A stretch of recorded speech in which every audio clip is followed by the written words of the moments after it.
Welcome back to the Path to Awesomeness. This is episode 2 of Waistline Wednesday.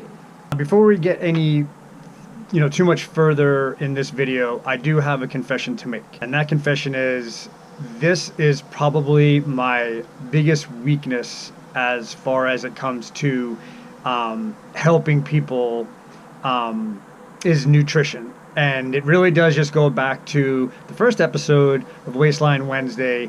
It all depends on what you eat, in my opinion. And people know what they should eat and what they shouldn't eat. It's not like they don't know that eating McDonald's is not good for them. And it's not like they don't know that having a lot of vegetables, especially green leafy vegetables, are good for them. So that's where I never really studied too much as far as like breaking things down to micronutrients and stuff like that. I mean, I did, go to school and I did get an A in my nutrition class, but again, to me, people make it way harder than it needs to be. Okay, if you're an athlete, like a high caliber athlete, then yes, nutrients is definitely going to play a role with that. Nutrient timing is going to play a role in all of that. If you're a bodybuilder, absolutely, nutrients count. Your protein levels count, to carbs, to fats, when you're eating them compared to when you're working out, what time of day. Absolutely, all that does matter. So I'm not saying that there isn't a place for it, but for the average person, you just eat right. Eat right. Don't overthink it. The knowing what to eat shouldn't be the hard part. The hard part should be following through on it. In my opinion, that's the hard part. I love desserts. I love ice cream. I love cake. I love cookies. So if they're in the house, I'm going to eat them. So as far as desserts and things like that, I just try to keep them out of my house all the time. Of course, I have 2 kids and a wife that like to have that stuff. So I'm not going to tell them they can't have it, but and I like to have it too. So but I just limit myself. So if it's not there, it makes it really easy. So especially during the week. During the week, it seems to be the easiest. So that's something to think about is, don't have those sugary things in your house that you're gonna know that they're there and they're gonna be calling to you. Okay, try to keep them out of the house. And then, if they are in the house, then that's where the hard part comes in, is having the willpower to not eat them. Again, that's why I look at it like knowing what to eat is the easy part. Following through on it is the hard part. Another thing is, don't look for any magic diets or any magic pill. There are things out there that will help you lose weight, but those, for the most part, are short term. Okay, they're not long term. If they were long term, nobody would be overweight. It's really that simple. If there was a diet or a pill or something that you can take that would that would be healthy, and that would also stop you from being overweight, everyone would take it. No one would be overweight. So those are kind of the things that I wanted to touch on today. Another way to look at it too is like if you're just starting this journey, you're a beginner. Okay, when you're beginning anything, you need to take baby steps. Don't try to do too much. Don't overthink it. Okay. So perfect example is this YouTube channel that I started. This is a brand new YouTube channel. I've only been doing it. This is only my 3rd week, technically my 3rd week.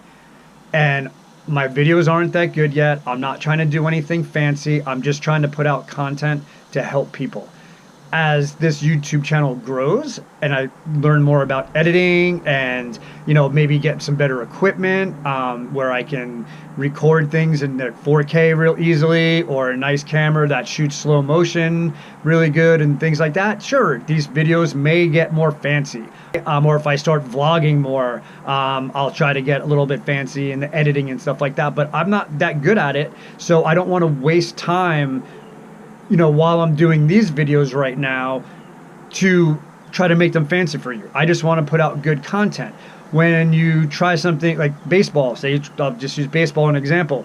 Don't try to, anything fancy. You don't try to throw, don't try to make double plays right away. You just learn how to pick up the ball and throw it to first base before you wind up trying to, try to do double plays. Or if you're a pitcher, you just learn how to throw strikes first. Then you worry about doing curveballs and screwballs and sinkers. Okay, when it comes to what you eat, look at it that way. Don't overthink it.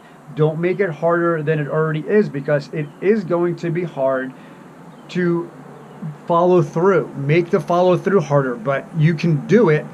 You just have to have willpower. Tell yourself that that's what you want to do. Don't have the things in your house that you shouldn't have. The one thing that I want you to try to do, and I'll even get into more of this probably next week when I go over how I was able to lose 10 pounds. What I thought was pretty easy without really, going about or thinking about what I was. The only thing that I thought about was when I was eating and how much sugar I took in. Okay, so if you're gonna overthink one thing, overthink your sugar intake.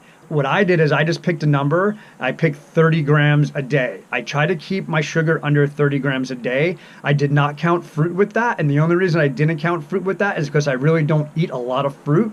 If you eat a lot of fruit, then you're probably going to want to count, some of that fruit in that 30 grams a day. And don't use 30. That's just what I picked. So if you are eating a lot of sugar, like if you're eating in the upwards of 200 grams, just try 100 grams, just try to cut that number in half. Don't try to do 30 like I did. I picked 30 because I knew that I would be able to do that.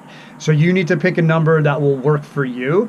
And then, and if I had yogurt that had some sugar in it, and it was 19 grams of sugar just in that one yogurt, then I would really make sure that I didn't eat more than 10 grams of yogurt for the rest of that day.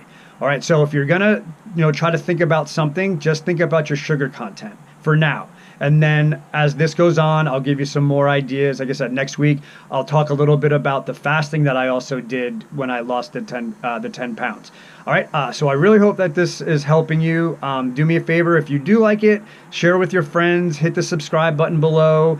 If you want to know when the next videos are coming out, hit that little bell up here, and that will let you know. You'll get an email that'll say that I just put out another video. All right, and don't forget to watch the videos that I've put up so far. This week, Monday I went over squatting, and then Tuesday I did my Target Tuesday. Hope you enjoy it. Have a great day.